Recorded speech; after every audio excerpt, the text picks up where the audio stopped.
আসসালামু আলাইকুম। গত 2 দিনে 2টি ঘটনা ঘটেছে। তার একটি বান্দরবানের, আরেকটি ঢাকাতে। বান্দরবানে খ্রিস্টানদের একটি পাড়া আগুনে পুড়িয়ে দেওয়া হয়েছে। আর আপনারা জানেন যে প্রশাসনিক যে প্রাণকেন্দ্র বাংলাদেশের, সেই সচিবালয়ে আগুন লেগেছে। দুটি ঘটনার সাথে হয়তো কোনো মিল নেই, কিন্তু দুটিই রহস্যজনক।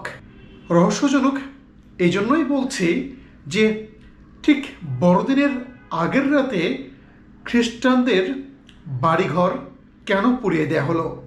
আবার শুনছি ওইটা নাকি বা ওই জায়গাটা নাকি পুলিশের সাবেক আইজিপি যিনি ছিলেন, সেই বেনজির আহমেদের নাকি ইজারা নেয়া।